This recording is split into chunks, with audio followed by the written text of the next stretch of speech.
তো এখন দেখো ডাই, ডাই সম্পর্কে বলার তো কিছু নাই।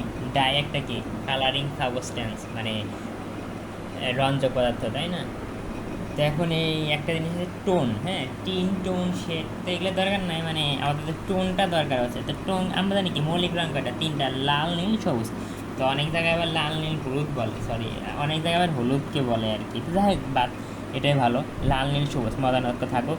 তো এগুলো হলো মৌলিক রঙ। তো টোন জিনিসটা কি, যে যে কোনো একটা মৌলিক রঙ, তুমি হয় লাল নাও বা নীল, যে কোনো একটা নাও, যে কোনো একটা মৌলিক রঙের সাথে তুমি গ্রে রঙকে মিশাবা, গ্রে রঙকে মিশাবা, মিশানোর ফলে যে মিশ্রণটা পাবা, ওই মিশ্রণটাকে আমরা বলতেছি তোমার টোন। হ্যাঁ, তার মানে একটা, মনে করো তোমার কি একটা রেড, একটা বেসিক, মানে একটা মৌলিক কালার নিলাম, এর সাথে গ্রে কালার অ্যাড করলাম, মানে দুইটা মিশালাম, মানে মিশানোর ফলে যে মিশ্রণটা হবে ওই মিশ্রণটাকে বলতেছি টোন। যদি ভিডিওতে দেখো তো খেয়াল করে, এদের লাল রঙ, এদের লাল রঙ নিছে, আর এখান থেকে গ্রে রঙ নিবে, নিয়ে মিশাবে, দেখো এদের এদের নিল, নিয়ে দেখো ওই মিশাচ্ছে, মিশানোর ফলে দুইটা রঙ মিশানোর ফলে কি একটা মিশ্রণ তৈরি হবে, মানে অন্য একটা কালার সৃষ্টি হবে আর কি। হ্যাঁ, তো যে মিশ্রণটাকে, ওই মিশ্রণটাকে বলতেছে আমি টোন।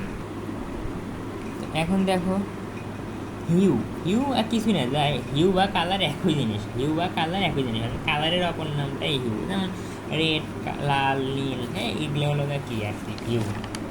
তো দেখো কমার্শিয়ালাইজেশন অফ ডাই, কমার্শিয়াল মানে বুঝতে সব ব্যবসা সংক্রান্ত আছে। এখন ডাইতে তুমি বিক্রি করতে চাচ্ছ, মানে তুমি ডাই মনে করো উৎপাদন করতেছো, তুমি ডাই, মানে ডাই উৎপাদনকারী একটা প্রতিষ্ঠান, তো ডাই যে বিক্রি করবা, হ্যাঁ, বিক্রি করার জন্যে অবশ্যই মানে ডাই বিক্রি করার সময় বিভিন্ন ডাই সম্পর্কে বিভিন্ন তথ্য দিতে হবে। হ্যাঁ, তো ওই ডাই সংক্রান্ত, যখন ডাই বিক্রি করবা, যখন কমার্শিয়ালাইজেশন এখানে বিক্রি করা আর কি। হ্যাঁ, তো যখন একটা ডাই বিক্রি করবা, তো তখন মনে করো এমন, মানে ওই ডাই সম্পর্কে বিভিন্ন তথ্য দেওয়া লাগবে, তো তথ্য দেওয়ার একটা নিয়ম আছে। তো তুমি যখন বিক্রি করবা, তখন ওই ডাই সম্পর্কে কী কী থাকতে হবে, ওই ডাই সম্পর্কে, ডায়ের ব্র্যান্ড নেম, মানে ওই ডাই, ব্র্যান্ড মানে কোম্পানি, হ্যাঁ, মানে ওই ডাইটা কোন কোম্পানি তৈরি হয়েছে, ডায়ের স্ট্রেন্থ মানে ডায়ের শক্তিমাত্রাটা কেমন, হ্যাঁ, তারপরে হিউ থাকতে হবে, আর টোন থাকতে হবে। যেমন এই দেখো, এটা একটা রেমাজল, এটা হলো ব্র্যান্ড নেম, রেড, রেডটা হলো হিউ, আর আর আর, হ্যাঁ, একটা আর থাকলে এক, মানে একটা আর মানে রেড, হ্যাঁ, কিন্তু ডাবল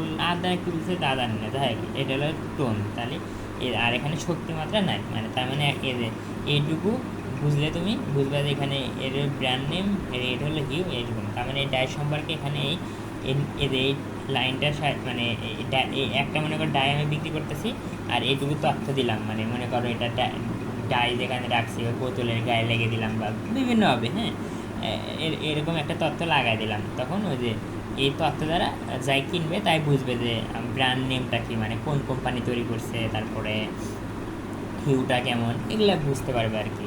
তো যাই হোক, এগুলো তোমরা রিডিং করলে বুঝতে পারবা। আর একটা technical sheet and MSDS, MSDS মানে কি, এমএসডিএস মানে ওই যে দেখো ম্যাটেরিয়াল সেফটি ডাটা শিট। তো এখন দেখো, আমরা যখন ওষুধ কিনতে যাই, ওষুধের বোতলের সাথে কি দেখবা বিভিন্ন শিট থাকে, মানে কাগজপাতি থাকে না, মানে ওই কাগজপাতি কী লেখা থাকে, ওষুধ সম্পর্কে বিভিন্ন তথ্য, তারপরে কেমনে ব্যবহার করব, কীভাবে কী করব না করব, কোথায় ওষুধ শেষ হওয়ার পর বোতল কোথায় ফেলবো, এরকম বিভিন্ন কিছু লেখা থাকে না।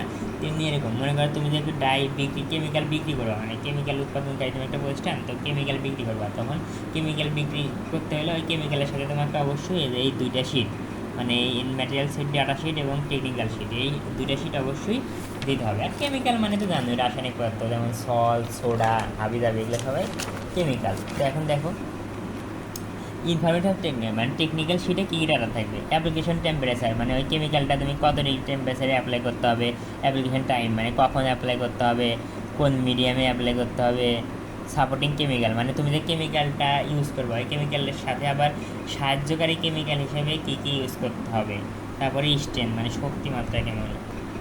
আর দেখো ওই যে ম্যাটেরিয়াল সেফটি ডাটা সেটা কী কী থাকবে, বয়লিং টেম্পারেচার, তারপরে কী থাকবে ম্যাক্সিমাম ওয়ার্কিং টেম্পারেচার, মানে সর্বোচ্চ কত ডিগ্রি সেলসিয়াস তাপমাত্রায় কেমিক্যালটা কাজ করতে পারবে, parameter to be consider before discharge, মানে তোমার কেমিক্যালটা, মনে করো কেমিক্যালটা যখন পরিবেশে ফেলে দিবা, বা মানে মানে পরিবেশে ফেলে দিতে চাচ্ছ, হ্যাঁ, তো পরিবেশে তো মানে ফেলে দিলেই হবে না, দেখতে হবে ওই কেমিক্যালটা আর কার কার ক্ষতি, অন্য মানুষের ক্ষতি করতে পারে কিনা, কোনো পশু পাখির ক্ষতি করতে পারে না, অর্থাৎ ফেলে দেওয়ার আগে দেখতে, মানে অর্থাৎ কি পরিবেশে ফেলার আগে তোমাকে কোন কোন বিষয় বিবেচনা করতে হবে, ওইটা ওখানে লেখা থাকবে আর কি।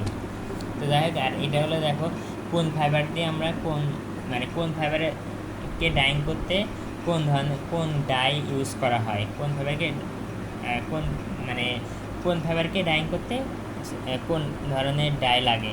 অর্থাৎ যেমন কটন বীজ কথা, এটা সেলুলোস টাইপের, উল এরা তো প্রোটিন টাইপের জানোই বলে দিছি, জুট হলো হেমিসেলুলোস অ্যাক্রিলিক। তো এই যে সেলুলোসকে আমি direct die, bad die, reactive die, অ্যাজোইক die, সালফারাইজ যে কোনো একটা দিয়ে ডাই করলে হবে। আবার এদেরকে অ্যাসিড বেসিক যে কোনো একটা দিয়ে করলে হবে, মানে শুধু অ্যাসিড লিখছি, মানে অ্যাসিড মানে অ্যাসিড ডাই, বেসিক মানে বেসিক ডাই, ডিরেক্ট মানে ডিরেক্ট ডাই, এরকম সবার শেষে ডাই বলবো আর কি। এই তো সেগুলি তুমি চাইলে এখানে 2-1টা করে মনে রাখতে পারো।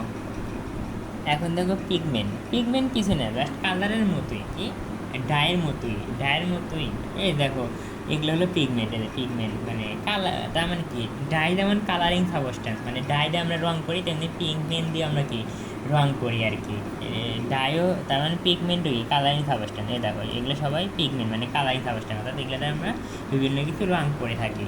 কিন্তু পার্থক্য কি, ডাই হলো কি, ডাই হলো পানিতে মানে দেখো সব বেশিরভাগ ডাই পানিতে দ্রবণীয়, মানে পানির সাথে মিশে যায়, কিন্তু এরা পানির সাথে একদম মেশে না, মানে পানিতে সলুবল না, মানে মানে পানিতে এরা দ্রবণীয় না। এটা হলো ডায়ের সাথে পিগমেন্টের মেইন পার্থক্য হলো একটা হলো সলুবল আর একটা ইনসলুবল, অর্থাৎ একটা পানিতে দ্রবণীয় আর একটা পানিতে অদ্রবণীয়, মানে পিগমেন্ট অদ্রবণীয়। হ্যাঁ, এই তো এখন এটা করতে হবে না, মানে এটা বেশি লিখছি। তো যাই হোক, একটা কথা হলো বাইন্ডিং। হ্যাঁ, একটা হলো কি বাইন্ডিংয়ের কাজ হলো পিগমেন্ট এবং টেক্সচার ম্যাটেরিয়ালের সাথে বন্ধন তৈরি করা, মানে আমরা জানি কি ডাইং করা মানে কি ফাইবার এবং ডাইয়ের সাথে বন্ধন তৈরি করা। তো এই পিগমেন্টের ক্ষেত্রে ফ্যাব্রিকের সাথে পিগমেন্টের বন্ধন তৈরি করার জন্য আমার বাইন্ডার ইউজ করতে হয়।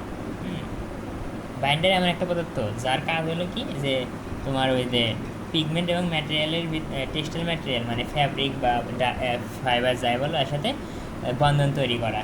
আচ্ছা, কিন্তু ডায়ের ক্ষেত্রে বাইন্ডার ইউজ করতে হয় না, ডায়ের ক্ষেত্রে অটোমেটিক বন্ধন সৃষ্টি হয়।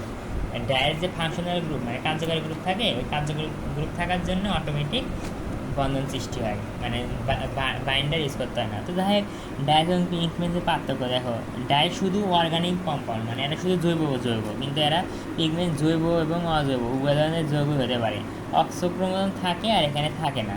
নর্মালি সলুবল, মানে পানি নর্মালি কেন বললাম, দেখো সব ডাই হলো পানিতে সলুবল, কিন্তু কথা হলো সব ডাই কিন্তু সলুবল না, কিছু ডাই আছে পানিতে সলুবল হয় না, মানে দ্রবণীয় হয় না, এই জন্যে আমি বলছি নর্মালি। হ্যাঁ, মানে সাধারণত আর কি। আর এরা ইনসলুবল, এরা সবগুলো মানে এদের কোনো পিগমেন্টই পানিতে দ্রবণীয় হয় না, মানে মিশে যায় না।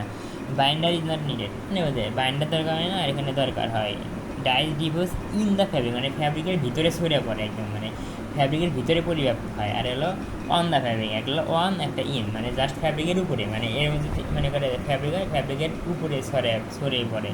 Dice have direct affinity texture, মানে ডাইসের কি আছে একদম টেক্সটাইল ম্যাটেরিয়ালের মধ্যে ডিরেক্ট অ্যাফিনিটি, মানে ডিরেক্ট আকর্ষণ আছে।